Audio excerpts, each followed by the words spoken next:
ഹരേ കൃഷ്ണ. മഹാഭാരത കഥയാണല്ലോ പറഞ്ഞുകൊണ്ടിരിക്കുന്നത്.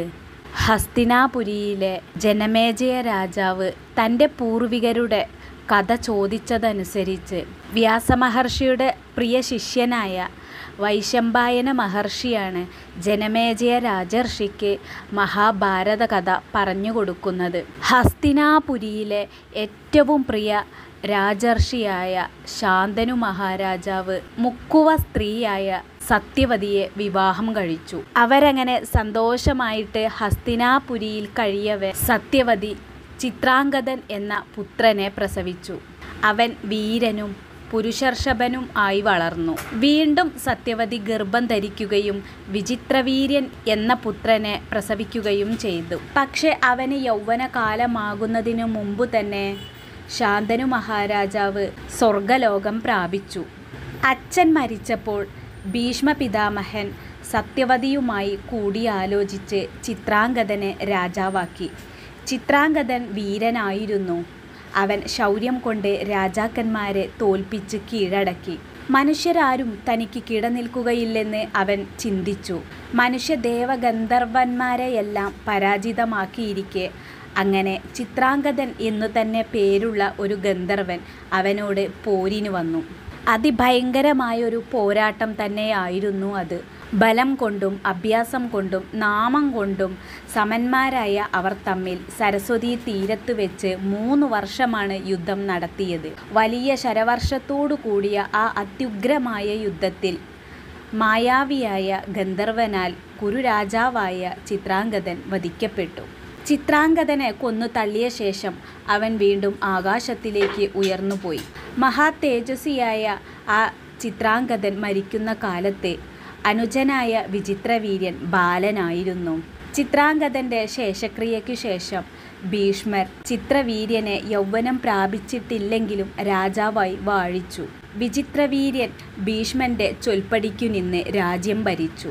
ജ്യേഷ്ഠനായ ദേവവ്രതന് ധർമാനുസരണം തന്നെ വിചിത്രവീര്യൻ പൂജിച്ചു വന്നു. ഭീഷ്മർ തിരിച്ച് അവനെ കാത്തുരക്ഷിക്കുകയും ചെയ്തു. ഇങ്ങനെ അനുജനായ വിചിത്രവീര്യന് വിവാഹപ്രായമായപ്പോൾ ഭീഷ്മൻ വിചിത്രവീര്യൻ്റെ വിവാഹത്തെക്കുറിച്ച് ചിന്തിച്ചു. ഈ അവസരത്തിൽ കാശി രാജാവിൻ്റെ അതിസുന്ദരിമാരായ 3 കന്യകമാരുടെ സ്വയംവരം ഒരേ സമയത്ത് നടക്കുവാൻ പോകുന്നതായി ഭീഷ്മർ കേട്ടു. ഭീഷ്മർ അമ്മയായ സത്യവതിയുടെ സമ്മതത്തോടുകൂടെ ഒറ്റത്തേരിൽ കാശിയിലേക്ക് പുറപ്പെട്ടു. സ്വയംവരത്തിനെത്തിയ പല രാജാക്കന്മാരും അവിടെ ഉണ്ടായിരുന്നു. വിവാഹം കഴിക്കാൻ പോകുന്ന 3 കന്യകമാരെയും കണ്ടു. കയ്യിൽ മാലയുമായി ആ കന്യകമാർ ഓരോ രാജാവിനെയും നോക്കി ആര് ഏറ്റവും മഹാത്മാൻ എന്നു നോക്കി അവരങ്ങനെ പോകവെയാണ് ഭീഷ്മ പിതാമഹനെ കണ്ടു. അവർ പറഞ്ഞു, ഈ വൃദ്ധനെയാണോ ഞങ്ങൾ വിവാഹം കഴിക്കേണ്ടത് എന്ന വെറുപ്പോടെ ആ സുന്ദരാംഗിമാർ 3 പേരും ആ ഭീഷ്മ പിതാമഹനെ കണ്ട് ചിരിച്ചു. മൂത്തു നരച്ച ഒരു പടുവൃതൻ എന്നിങ്ങനെയായിരുന്നു അവരുടെ പരിഹാസം. എന്നാൽ അവിടെ കൂടിയിരുന്ന ക്ഷത്രിയന്മാർ തന്നെ പരിഹസിച്ച് ചിരിക്കുന്നത് കണ്ട വീര്യനായ ഭീഷ്മൻ കന്യകമാരെ പിടിച്ച് തേരിൽ കയറ്റി ക്രോധത്തോടെ രാജാക്കന്മാരെ നോക്കി മേഘഗർജനം പോലെ അവിടെയെങ്ങും മുഴങ്ങുമാറ് പറഞ്ഞു, വിവാഹം 8 വിധമുണ്ട്. അതുകൊണ്ട് ഞാൻ ഇവരെ അപ്രകാരം കയ്യൂക്കുകൊണ്ട് കൊണ്ടുപോകാനാണ് വിചാരിക്കുന്നത്. ഹേ രാജാക്കന്മാരെ, നിങ്ങൾ നിങ്ങളുടെ കഴിവ് പോലെ ശ്രമിച്ചു കൊള്ളുക. ഞാൻ ഇതാ യുദ്ധത്തിനായി തയ്യാറായി നിൽക്കുന്നു. ഭീഷ്മർ ഇങ്ങനെ കാശി രാജാവിനോടും അവിടെ കൂടിയവരോടുമായി പറഞ്ഞ് കന്യകമാരെ തേരിൽ കയറ്റി. ഭീഷ്മ പിതാമഹൻ കന്യകമാരെയും കൂട്ടി തേരിലിറങ്ങിയതും അവിടെ നിന്ന ക്ഷത്രിയ രാജാക്കന്മാരെല്ലാം ഭീഷ്മരോട് യുദ്ധം ചെയ്തു. ഭീഷ്മൻ ഒറ്റയ്ക്ക് തന്നെ ചുറ്റിവളഞ്ഞ സകല രാജാക്കന്മാരോടും പടവെട്ടി. അവർ തൂകുന്ന 10ഉം 1000ഉം ബാണങ്ങളെ എത്തുന്നതിന് മുൻപായി തന്നെ ഭീഷ്മൻ രോമങ്ങൾക്ക് പോലും അറക്കുന്ന ശരമാരിയിൽ അറുത്തുവിട്ടു.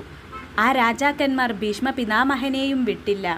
അവർ ശരവർഷം തുടർന്നു. മേഘങ്ങൾ വലിയ മലയിൽ പെയ്യുന്ന വർഷം പോലെ ശരമാരി ഘോരമായി ചൊരിഞ്ഞു.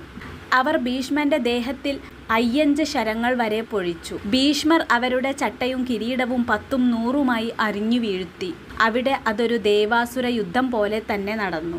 അവരെയെല്ലാം പരാജയപ്പെടുത്തിയ ശേഷം ഭീഷ്മർ സ്വൈര്യമായി കന്യകമാരോടുകൂടെ ഹസ്തിനാപുരിയിലേക്ക് പോകവെയാണ് ശാല്വ രാജാവ് ഭീഷ്മരുമായി പടയ്ക്കൊരുങ്ങിയത്. എന്നാൽ ഭീഷ്മർ പറഞ്ഞു, ഞാനിപ്പോൾ ഗരുഡൻ പാമ്പിനെ കൊല്ലുന്ന മട്ടിൽ നിന്റെ ഈ വമ്പൻ രാജാവിനെ സംഹരിക്കും. ഭീഷ്മർ ശാല്വന്റെ ശരങ്ങളെ തടുത്തു. ശാല്വന്റെ കുതിരക്കൂട്ടത്തെ കൊന്നു വീഴ്ത്തി. സാരഥിയെയും കൊന്നു.